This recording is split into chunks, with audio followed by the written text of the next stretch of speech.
Assalamualaikum warahmatullahi wabarakatuh. Alhamdulillahirabbil alamin. Puji syukur kita ucapkan kepada Allah Subhanahu wa taala karena dengan rahmat dan karunia-Nya kita dapat berjumpa di channel YouTube Ruang Sipil kali ini. Salawat salam kita sajikan kepada Nabi Muhammad SAW karena berkat beliau kita dapat merasakan pengetahuan yang sangat luar biasa pada saat ini. Pada kesempatan ini kita akan membahas tentang spesifikasi konstruksi beton dan baja tulangan. Yang pertama adalah mutu beton. Cara menentukan mutu beton sesuai SNI 2847-2013 itu menggunakan spesifikasi penggunaan sebanyak 5. Yang pertama, beton struktural diatur pada pasal 1.1 dengan mutu beton besar dari 17 MPa. Yang kedua adalah papanan sulfat diatur pada pasal 4.3.2 dengan mutu beton sama dengan 17 MPa sampai dengan 35 MPa. Selanjutnya adalah umur 28 hari diatur pada pasal 5.1.1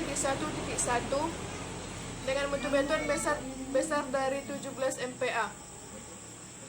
Dan ini juga diatur pada pasal 19.3.1 dengan mutu beton besar dari 21 MPa.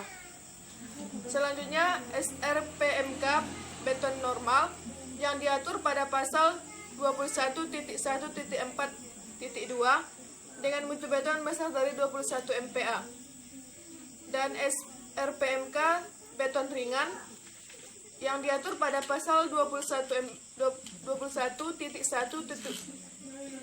dan titik 3 dengan mutu beton kecil dari 35 MPa. Untuk memudahkan menentukan mutu beton yang sesuai dengan spesifikasi konstruksi, maka dapat digunakan pendekatan berdasarkan beberapa aspek. Yang pertama, berdasarkan lokasi geografis didirikan bangunan. Misalnya di dataran tinggi atau dataran rendah itu sangat berpengaruh pada spesifikasi konstruksi yang akan kita gunakan. Yang kedua, berdasarkan iklim daerah dibangunnya konstruksi. Misalnya kalau di gurun pasir dia panas dan sebagainya. C, berdasarkan fungsi struktur. Kalau misalnya kita membangun sekolah atau rumah sakit itu beda fungsi strukturnya dengan kita membangun sebuah bangunan besar seperti gedung-gedung bertingkat di kota yang banyak kita temui. Yang selanjutnya adalah berdasarkan geometri struktur. Selanjutnya berdasarkan aspek tahan sulfat, berdasarkan tahan terhadap beban gempa, berdasarkan tahan terhadap beban khusus. Selanjutnya adalah mutu baja tulangan. Cara untuk menentukan mutu baja tulangan sesuai SNI 2847-2013 itu terdapat spesifikasi penggunaan. Yang pertama, jenis tulangan diatur pada pasal 3.5.1 dengan mutu beton tulangan harus ulir. Yang kedua, mutu tulangan lentur dengan pasal yang diatur pada pasal 9.4 dengan mutu beton FY dan FYT kecil dari 420 MPa. Yang ketiga, mutu tulangan geser yang diatur pada pasal 11.4.2 dengan mutu beton FY dan FYT kecil dari 420 MPa. Selanjutnya, mutu tulangan torsi yang diatur pada pasal 11.5.3.4 dengan mutu beton FY dan FYT kecil dari 420 MPa. Selanjutnya, mutu tulangan geser friksi yang diatur pada pasal 11.6.6 dengan mutu beton FY kecil dari 420 MPa. Selanjutnya, mutu tulangan menahan momen positif dan negatif yang diatur pada pasal 18.9.3.2 dengan mutu beton FY kecil dari 420 MPa. Selanjutnya mutu tulangan leleh yang diatur pada pasal 19.3.2 dengan FY atau mutu beton kecil dari 420 MPa. Selanjutnya mutu tulangan menahan lentur, baik aksi dan kombinasi akibat gempa yang diatur pada pasal 19.3.2, pasal 21.1.5.2 dan pasal 7.10.4 dan .2 dengan mutu beton FY kecil dari 420 MPa, FY sama dengan 280 MPa dan 420 MPa, dan daya geser besar dari 10 mm. Dan selanjutnya adalah diameter tulangan geser yang diatur pada pasal 7.10.5.1, di mana mutu betonnya diameter geser 10 mm untuk diameter utama kecil dari diameter 32. Diameter geser 13 mm untuk diameter utama kecil dari diameter 36, diameter 43, dan diameter 57. Untuk mempermudah menetapkan mutu tulangan pada struktur beton bertulang, menggunakan pendekatan sebagai berikut. Yang pertama, jenis tulangan utama atau lentur. Yang kedua, jenis tulangan geser atau sengkang. Yang ketiga, beban yang bekerja. Yang keempat, diameter rencana tulangan. Yang kelima, geometri struktur. Selanjutnya adalah spesifikasi mutu baja tulangan. Ini juga diatur pada SNI 205.2/2017.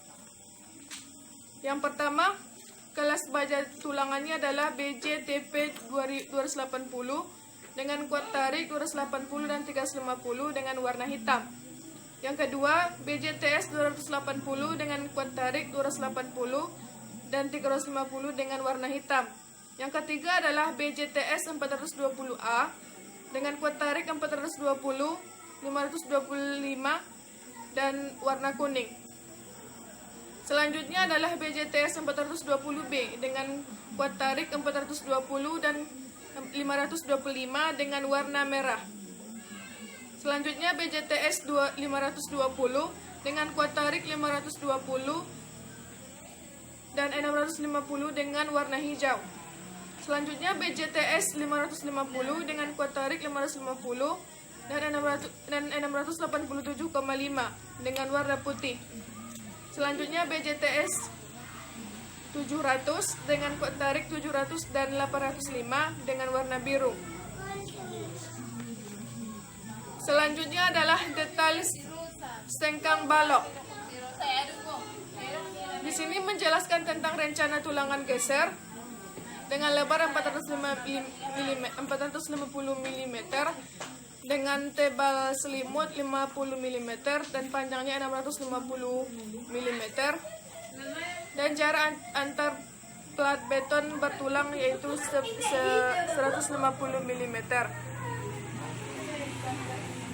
Kalau misalnya kita menggambarnya dalam manual, kita buat ke ukuran cm 450 itu kita menggunakan skala 25, skala 1:25. Jadi karena 450 itu dibagi 25 dan bagi 450 itu dibagi 25 dan jawabannya adalah 18 mm. Berarti kalau misalnya kita ubah ke satuan cm, dia menjadi 1,8. Dan untuk 650 itu kalau misalnya kita ubah ke sentimeter, berarti 650 itu dibagi 25 dengan skala kan tadi 25, jadi 650 bagi 25 jawabannya 26 mm. Jadi kalau kita misalnya ubah ke sentimeter jadi 2,6 cm. Dan begitu seterusnya untuk ukuran seperti tebal selimut dan plat beton bertulangnya. Di sini juga dijelaskan tentang lokasi sambungan sengkang dengan menggunakan skala 1:25 juga. Dengan sengkangnya diameter 10 mm tulangan utamanya diameter 16 mm. Selanjutnya pada detail pembengkokan tulangan sengkang, ini menggunakan skala 1:5. Di sini digunakan panjang bengkokannya 6 diameter atau 75 mm. Dengan sengkang wajib tulangan ulir, diameternya minimum sama dengan 10 mm. Tulangan utama wajib ulir, diameter minimumnya besar dari 10 mm. Kemudian dimensi minimum balok. Rumus dimensi balok ini, kalau misalnya tinggi balok, dia rumusnya panjang bersih balok dibagikan 16. Dan untuk lebar balok, dia rumusnya 2/3 kali tinggi balok. Selanjutnya kontrol dimensi balok. Ini diatur pada pasal 21.5.1.2 dengan panjang bersih atau minimum balok. Minimum balok ini dicari dengan panjang bersih aktual yang besar dari 4 kali tinggi balok. Selanjutnya diatur pada pasal 21.5.1.3, lebar balok tersebut besar dari 0,3 kali sisi kolom dan besar dari 250 mm. Selanjutnya diatur juga pada pasal 21.5.1.4, lebar balok tersebut besar dari 0,75 kali sisi kolom. Selanjutnya adalah perspektif lokasi peletakan tulangan geser atau begel pada balok. Di sini dijelaskan tentang jenis-jenis sengkang tertutup. Ada sengkang sama dengan satu sengkang sama dengan 2 sisi. Ini menggunakan panjang bengkokan 6D atau 75 mm. Ada besi kait sama dengan 2 sisi. Sama juga dengan sebelumnya menggunakan panjang bengkokan 6D atau sama dengan 75 mm. Dan ada juga 1,5 sengkang, itu sama dengan 3 sisi. Dan ada juga 2 sengkang sama dengan 4 sisi. Di sini juga dibahas tentang panjang balok atau jarak antar sengkang. Dan di sini sengkangnya panjangnya itu 550 meter dan lebar 350 mm. Seperti penjelasan sebelumnya, kalau misalnya kita ubah ke seperti penjelasan sebelumnya, yang 550 mm ini kalau misalnya diubah ke cm, dia dibagi dengan skala yang digunakan. Kalau misalnya 1:25, berarti 550 bagi 25. Begitu juga dengan 350, kalau misalnya menggunakan skala 1:25, berarti 350 bagi 25. Di sini juga dijelaskan jarak antar sengkang yang diatur pada SNI 2847/2013 pasal 21.5.3.1, yang di sini dibutuhkan sengkang tertutup di sepanjang jarak 2H dari sisi muka kolom terdekat. Selanjutnya SNI 2847/2013 pasal 21.5.3.2, sengkang pertama dipasang pada jarak 50 mm dari muka kolom terdekat. Selanjutnya sengkang dipasang dengan spasi terkecil di antara nilai di bawah ini. Misal yang pertama, S sama dengan titik efektif balok per 4. Yang kedua, S sama dengan 6 kali diameter tulangan utama terkecil. Yang ketiga, 100 mm. S ini di antara 100 mm sampai dengan 150 mm. Jadi di antara nilai terkecil pada poin yang ketiga poin tersebut, itu digunakan pada spasi untuk selanjutnya. Barangkali demikian video channel YouTube kali ini. Semoga bermanfaat. Jangan lupa subscribe. Terima kasih. Assalamualaikum warahmatullahi wabarakatuh.